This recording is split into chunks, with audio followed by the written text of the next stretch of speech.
अस्सलामुअलैकुम welcome my YouTube channel study with me में। इस स्टडी विद मी में आपको और भी काफ़ी सारे मालूमात मिली होंगी और आपको काफ़ी सारी मालूमात दूंगा। इस स्टडी विद मी चैनल में हम आज आपको एक काइंड ऑफ दी जो एडवर्ब की होती हैं, ये मुझे बड़ी मुश्किल से मिली हैं। अगर ये एक बुक में है, लेकिन मैंने इनको एक मुकम्मल एक समझाने के लिए स्टडी विद मी चैनल में अपने बच्चों के लिए ये मैं कोशिश करूँगा और मैं आपको तो समझाने की भरपूर कोशिश करूँगा। अगर मुझे समझने में तो दिक्कत तो ही रहता है, लेकिन मैंने अपने बच्चों को दिक्कत होने नहीं ज़रूर दूँगा, क्योंकि अगर मुझे मुश्किल पेश आई थी तो मैं अपने बच्चों के लिए एक बेहतरीन और आसान के तौर पर समझाऊँगा कि काइंड ऑफ दी एडवर्ब की होती हैं, ये कहाँ-कहाँ इस्तेमाल होते हैं और कहाँ-कहाँ इनकी अहमियत समझी जाती है और कहाँ-कहाँ इनका यूजेस होता है। और आपको एक काफ़ी सारी मालूमात मिलेगी इस स्टडी विद मी चैनल में। आज आपको एक मुकम्मल और किसी किस्म की कन्फ्यूजन होने की ज़रूरत, आपको टाइम वेस्ट के बगैर समझाते हैं काइंड ऑफ द एडवर्ब को। फर्स्ट ऑफ ऑल देखें, ये एडवर्ब की डेफिनेशन इस स्टडी विद मी चैनल में एक अलहदा क्लिप बनाई हुई है। मैंने क्या सोचा कि एडवर्ब की डेफिनेशन एक अलहदा बनाऊं, तो अब इसको आपको वन बाय वन इसकी जो टाइप्स हैं वो समझाऊंगा कि काइंड ऑफ द एडवर्ब की कितनी है और कहाँ पे इनका इस्तेमाल होता है। ये देखिए, फर्स्ट ऑफ ऑल ये देखिए, मैंने ऊपर एक हेडिंग आपने देखा हुआ कि एक हेडिंग है कि काइंड ऑफ द एडवर्ब और एडवर्ब ऑफ द टाइम, एक इसकी फर्स्ट का टाइप है। एडवर्ब ऑफ द प्लेस, ये देखें इसकी ये सेकंड टाइप है। और एडवर्ब ऑफ द मैनर, यानी इसकी थर्ड टाइप है। यानी जो adverb of the time, adverb of the place और adverb of the affirmation, adverb of the quantity और डिग्री, यानी जिसको क्वांटिटी बोलते भी हैं डिग्री भी बोलते हैं। और एडवर्ब ऑफ द कंपैरिजन, यानी जिसको एक किसी के साथ मुकाबला करने के लिए इस्तेमाल होता है। ये आपको और तफसील बताऊंगा। और adverb of the reason cause, यानी जिसको बोलते हैं। और adverb of the number of the frequency या रिलेटिव एडवर्ब, यानी इसकी जो मेन होती हैं उसकी तो फोर टाइप्स जो होती है, इसकी मेन टाइप्स हैं। जो first adverb of the time, place और मैनर, ये तो तीन जो है ये काफ़ी सारी इसकी अहमियत समझी जाती है। लेकिन एक आपको एक फर्स्ट ऑफ ऑल आपको वो उस तीन के पहले में फर्स्ट ऑफ ऑल इंफॉर्मेशन दूंगा। बाकी जो उसकी दूसरी टाइप्स हैं वो भी अहमियत समझे जाने वाली हैं, लेकिन वो इतना नहीं है। लेकिन आपको एक एक नॉलेज में एक मज़ीद मालूमात डालने के लिए आज आपको एक एडवर्ब ऑफ दी जो टाइप्स है मुकम्मल मैं बताऊंगा। फर्स्ट ऑफ ऑल चलते हैं कि एडवर्ब ऑफ दी टाइम जो होती है। एडवर्ब ऑफ द टाइम जो ये होती है, ये देखें ये इसके लिए इस्तेमाल होते हैं और कहाँ इस्तेमाल होती है। ये देखिए, वक्त और मुद्दत बयान करने के लिए एडवर्ब ऑफ का इस्तेमाल करते हैं। यानी एक जो वक्त होती है और मुद्दत होती है और वहाँ पे एक रिप्रेजेंट करने के लिए हम एडवर्ब ऑफ द टाइम का यूज़ करते हैं। वो कैसे, उसकी एग्जाम्पल के ज़रिए देखेंगे कि अर्ली यानी जल्दी से, लेट देर से, ऑलवेज हमेशा, एवर नेवर, आफ्टर ऑलरेडी। यानी आपको ये देखिए काफ़ी सारी ये जो एग्जाम्पलें हैं ना, ये वाकई रिप्रेजेंट कर रही हैं एडवर्ब ऑफ द टाइम। यानी अगो पहले, नो वंस एक दफ़ा, सिंस यानी से, नेक्स्ट अगली दो। यानी ये देखें ये वक्त के तयन होने को रिप्रेजेंट कर रहा है। यानी वो टाइम के आने को, टाइम के गुजरने को, टाइम के जाने को, टाइम के होने को, स्टेट ऑफ द बीइंग यानी को रिप्रेजेंट कर रहा है। और एक जो एडवर्ब ऑफ द टाइम है, ये एक ओवरऑल ये एक टाइम में रिप्रेजेंट कर रहा है।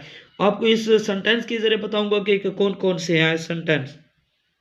ये देखिए, ही विल रिटर्न सोन, यानी वो जल्दी से वापस आ जाएगा। ही विल रिटर्न सोन यानी वो जल्दी से वापस आएगा। Ali went there 5 minute ago, Ali 5 minute पहले वहाँ गया। यानी Ali went there 5 minutes ago, यानी ये देखो अगो जो है ये एक टाइम को रिप्रेजेंट कर रहा है। अली एक 5 मिनट पहले ही वहाँ चला गया। और वी फ्रिक्वेंटली गो देयर, हम अक्सर वहाँ जाते हैं। या ही ऑलवेज प्लेस फॉल। और आपको और ले जब बढ़ते हैं adverb of the place. Adverb of the place जो होता है, ये एक बहुत काफ़ी सारा एक अहमियत समझने वाला है। वो है कि किसी काम के वकू का मकू, महल वकू। ये देखें, किसी काम के वकू का मकू, यानी मकू वो कहते हैं किसी वाक़े को का एक महल बयान करने के लिए एडवर्ब का इस्तेमाल करते हैं। यानी इट्स मीन दैट कि अगर किसी एक कोई प्लेस को या रिप्रेजेंट को हम जैसे प्रोनाउन में इस्तेमाल करते थे या नोन में, ये उसको ये एक सेम वे है। तो एक काफ़ी सारा इसमें ये एक इंफॉर्मेशन दे रहा है कि प्लेस यानी किसी जगह को रिप्रेजेंट के लिए एडवर्ब ऑफ द प्लेस का हम इस्तेमाल करते हैं। वो कैसे होता है कि उसकी एग्जांपल के ज़रिए हमें पता चलेगा। ये देखें, हेयर माना यहाँ, देयर माना वहाँ, अवे मतलब उस तरफ या फार के लिए, आउट बिलो नीचे, अबव ऊपर, नियर नज़दीक। आपको ये उर्दू में भी बता रहा हूँ और इंग्लिश में भी बता रहा हूँ ये कि इंग्लिश में क्या बोलते हैं, उर्दू में क्या बोलते हैं। आपको मुकम्मल मालूमात अगर मिल रही हो तो अगर आपको ये वीडियो लाइक और पसंद आ रही हो तो इसे जितना से जितना हो सके शेयर करना, लाइक करना, सब्सक्राइब करना। अंडर यानी अप, यानी ये जो अंडर माना नीचे, अप माना ऊपर, आउटसाइड यानी तरफ, इनसाइड यानी बाहर की तरफ, इनसाइड अंदर की तरफ, along them, with them, without, every, when, it's ये एक काफ़ी सारा, ये देखिए एक प्लेस के बारे में बता रहा है कि एवरी वन, जब यानी एक जगह का कि कब काम करना है, कि कब वो जाना है। when he would go to Karachi यानी वो कब कराची जाएगा, कब वो इस्लामाबाद जाएगा। यानी जैसे एक ही के तौर पर सेंटेंस मैं आपको सुनाऊं कि वो कैसा है कि ही गो टू कराची यानी वो कराची जाती है। लेकिन अब और आपको एडवर्ब ऑफ द प्लेस में इस्तेमाल बताएंगे, वो कहाँ इस यूज़ करेंगे कि when he went to Karachi यानी वो कब कराची जाएगा।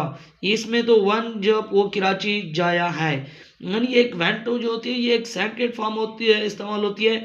ये एक प्रेजेंट इंडेफिनेट में तो हम फर्स्ट फॉर्म इस्तेमाल करते हैं, लेकिन प्रेजेंट पास्ट इंडेफिनेट में हम सेकंड फॉर्म इस्तेमाल करते हैं कि when he went to go to Karachi, वो कब कराची जाएगा। और आपको इस सेंटेंस के ज़रिए बताऊं कि कौन कौन सी हैं। ये देखें, द कोर वाटर एवरी, यानी ये आपको साथ उर्दू में मिलेगी, कौवे ने हर जगह पानी तलाश किया, यानी the crow search the water everywhere. यानी ये देखिए एवरीवेयर ये जो होता है कि एक रिप्रेजेंट प्लेस को ज़ाहिर कर रहा है। The cat is under the table यानी बिल्ली टेज के नीचे है, यानी ये जो अंडर है होता है ये एक उसकी प्लेस को बयान कर रहे हैं कि उसकी कहाँ पे और कैट जो होती है कहाँ पे बैठी होती है। और ये एक बेहतरीन और मुकम्मल आपको मिल रही होगी। हम आपको एक और की लेफ्ट तरफ चलते हैं, एडवर्ब ऑफ द मैनर, यानी एडवर्ब ऑफ द मैनर का कहाँ इस्तेमाल होता है। ये देखिए एडवर्ब ऑफ द मैनर, ये ऊपर हेडिंग है कि एडवर्ब ऑफ द मैनर यानी किसी काम के करने या होने का तरीका बयान करने के लिए एडवर्ब ऑफ द मैनर का इस्तेमाल करते हैं। यानी इट्स मीन दैट कि इसका ये मतलब होता है कि अगर किसी काम का करना या होना, यानी जैसे एक आपको इंग्लिश में वर्ड बताऊं कि स्टेट ऑफ द बीइंग, यानी कि किसी काम के एक होने की हालत में वो कैसा होता है और कैसे एक रिप्रेजेंट करता है। आपको फर्स्ट ऑफ ऑल एक छोटी क्लास वाली एग्जांपल के ज़रिए बताऊं कि वेल जैसे अच्छा होता है, बैडली बुरी तरह, टाइटली यानी सख्ती से, क्विकली जल्दी से, लाउडली यानी एक लाउड यानी आवाज़ बुलंदी से, नीटली, क्लेवरली, करेक्टली, राउंडली, और भी काफ़ी सारी इसकी मिसालें हैं। हम आप इसको एक सेंटेंस के ज़रिए बताएंगे कि सेंटेंस में कहाँ कहाँ इसका इस्तेमाल होता है।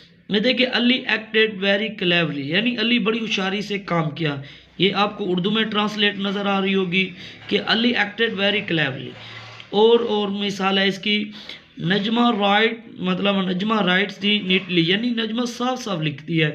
नीटली का मतलब ये एक क्लीन साफ क्लियर से, यानी नजमा राइट्स दी नीटली।